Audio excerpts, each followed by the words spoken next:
aspects of akhlaq, moral and ethics as taught by Islam. And though I wanted to go a step forward from the subject which we discussed last time, and that was about the whispering thoughts of human mind, the waswasa as we call it,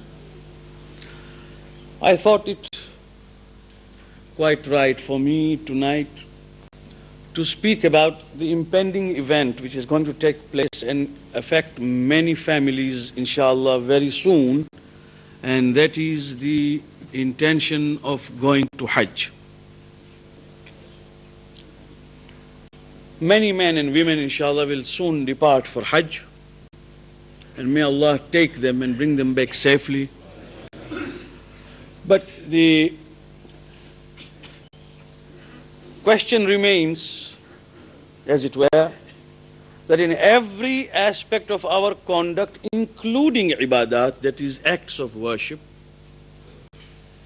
the cardinal point is akhlaq, how you conduct yourself.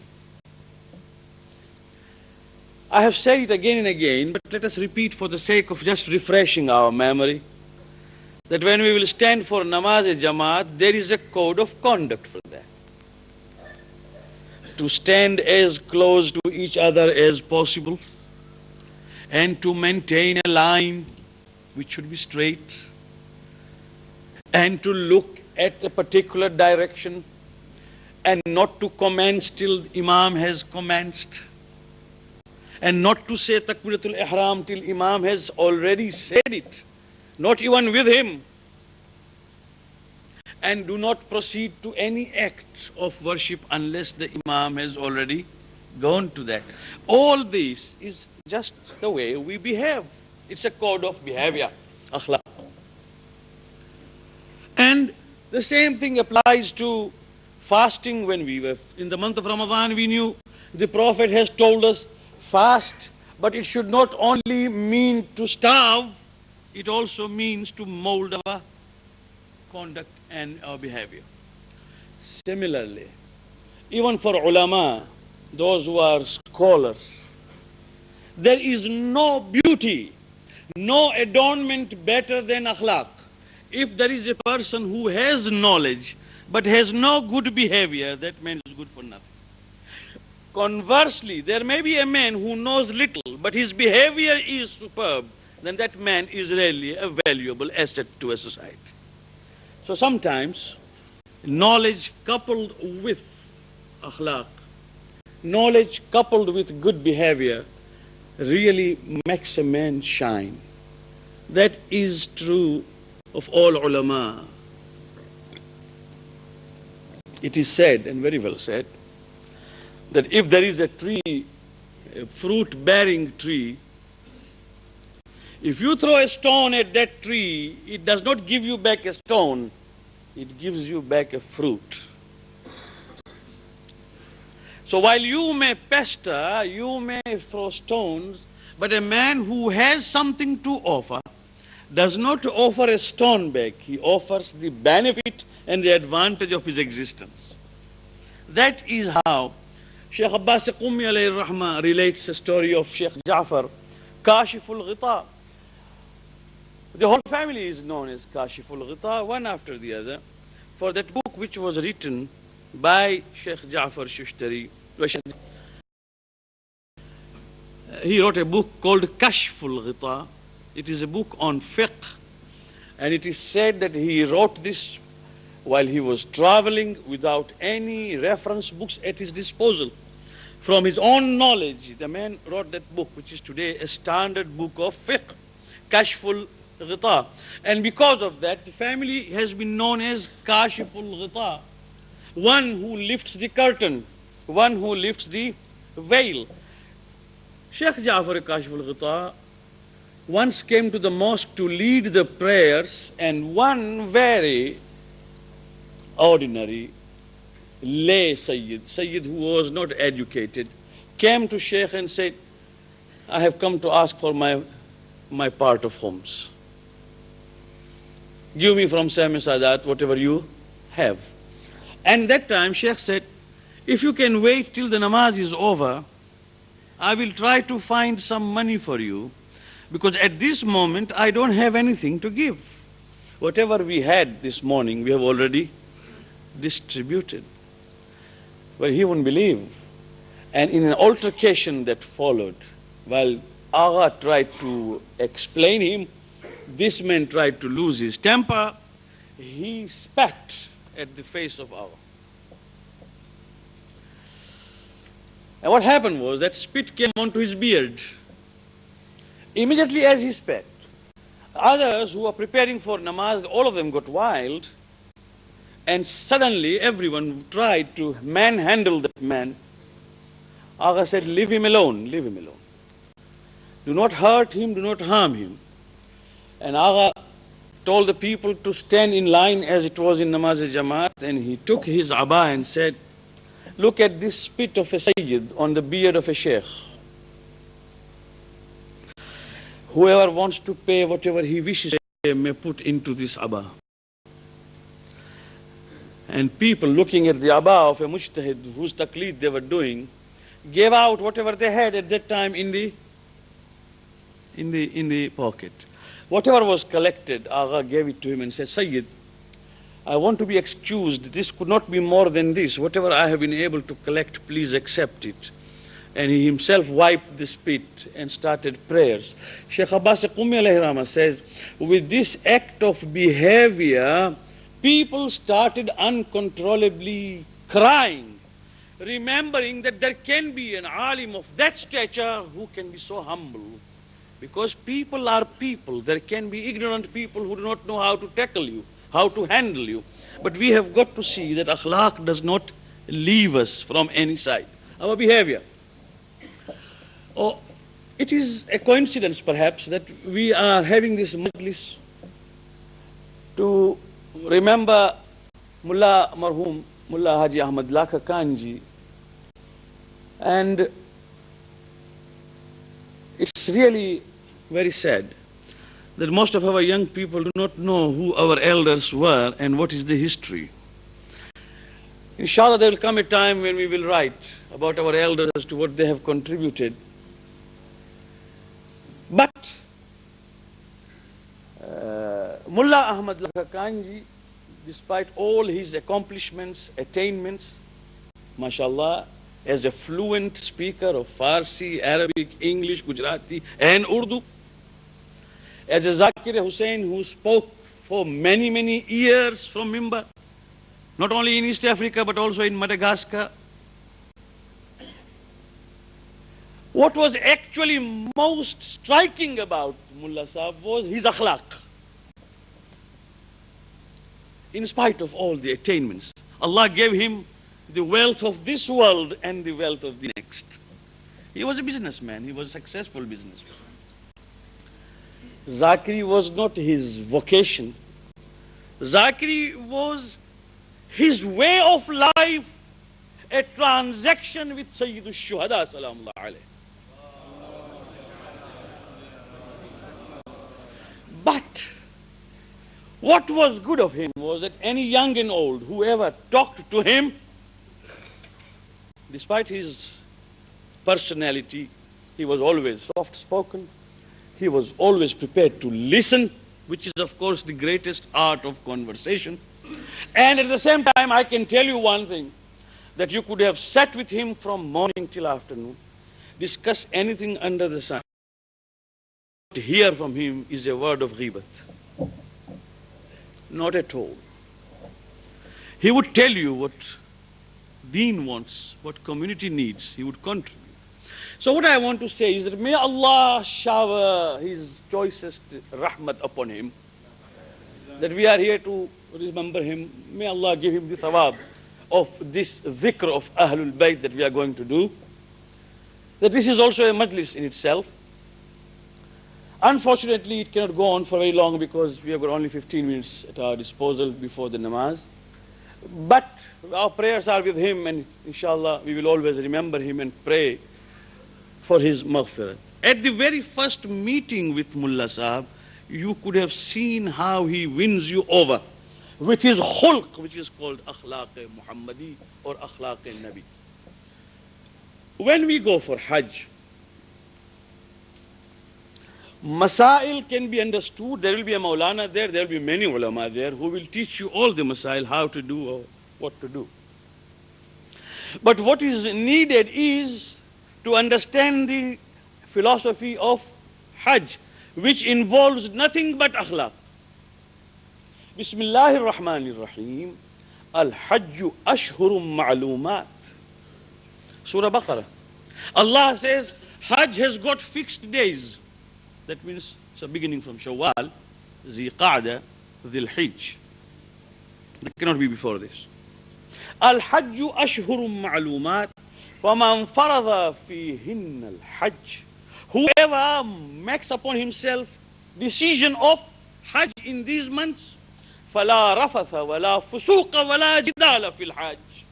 There can be no fighting, no quarreling, no giving vent to our low desires, no transgressions, no abuse by eye, nose, tongue, or by any part of the body. وَمَا تَفْعَلُوا مِنْ خَيْرٍ يَعْلَمْهُ اللَّهُ. In Hajj, whatever good you will do, Allah knows. وَتَزَوَّدُوا, and take a provision, make a provision. فَإِنَّ خَيْرَ الزَّادِ التَّقْوَى. But the best of provisions is the fear of God and being mindful of our duty towards God. فَاتَّقُونِ يَا أُولِي الْأَلْبَابِ. Be careful about me, Allah says. O people who understand. Now I'm going to Hajj. If I go to Hajj, the first thing that I have got to remember is La rafatha wa la fusuqa wa la jidala fil Hajj. There is no quarrel. Allahu Akbar. The moment I reach Jeddah, if I go to Jaffer, or if I have gone to Medina, then the miqat is Shajara. Or if there is neither possibility, then you must make a niyyah of ihram while you are still flying 1 hour before reaching Jeddah. There cannot be any ihram wearing in Jeddah because Ayatullah Khoi does not recognize Jeddah as parallel to any of miqat.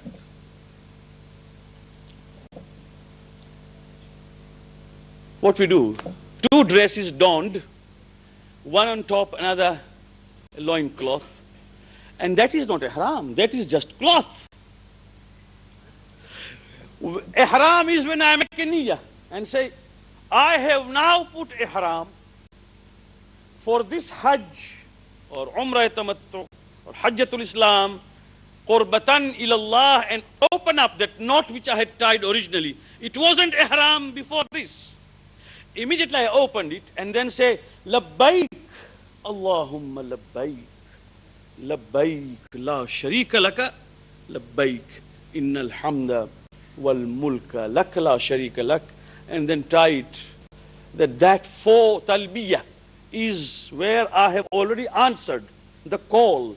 Imam Jaffer Sadiq, salawatullah wa salamu alayh, when he, because not nearly, but really, every Ma'soom has used Masjid Shajara as a place of miqat for wearing ihram. It does not mean that they have not used other places. But this place has been used by every Ma'soom.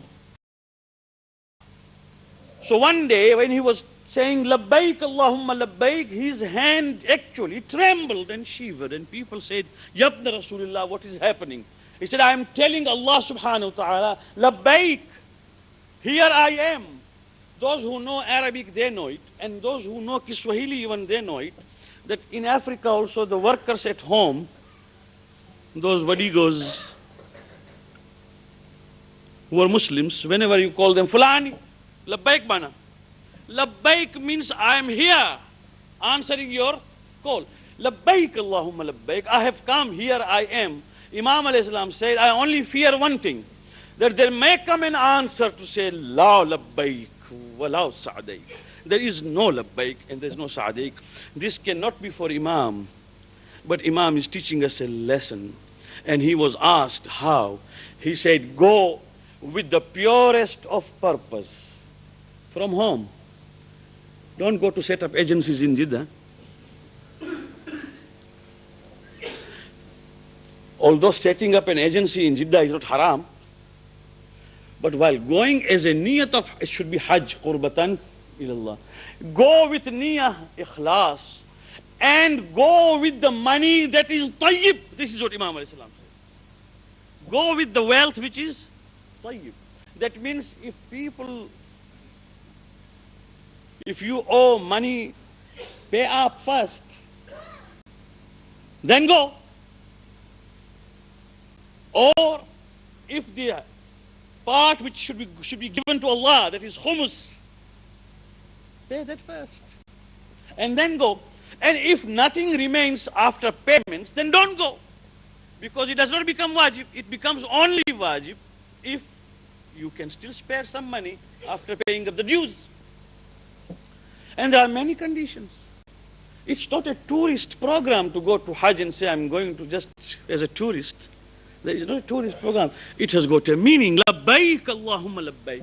And the moment I said Labbaik Allahumma labbaik, 25 things, one after the other, become haram upon us.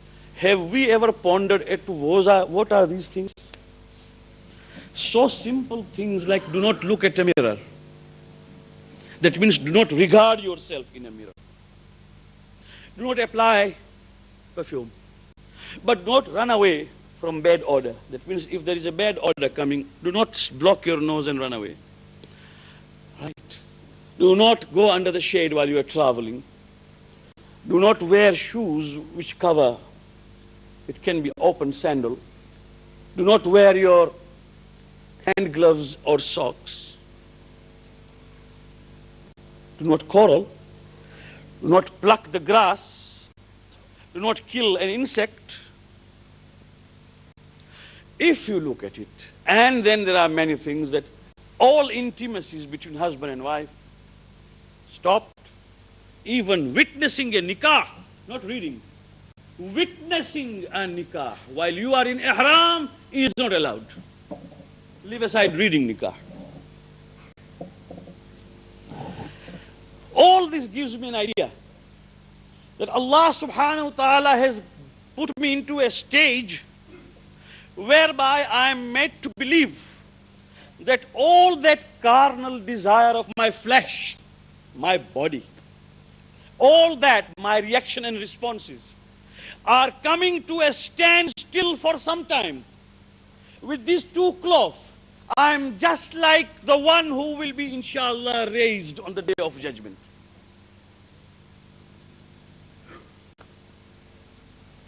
Quran says, وَيَقُولُونَ مَتَى هَذَا الْوَعْدُ إِن كُنْتُمْ صَادِقِينَ مَا يَنظُرُونَ إِلَّا صَيْحَةً وَاحِدَةً فَإِذَا هُمْ جَمِيعٌ لَدَيْنَا مُحْضَرُونَ الْيَوْمَ لَا تُظْلَمُ نَفْسٌ شَيْئًا وَلَا تُجْزَوْنَ إِلَّا مَا كُنْتُمْ تَعْمَلُونَ.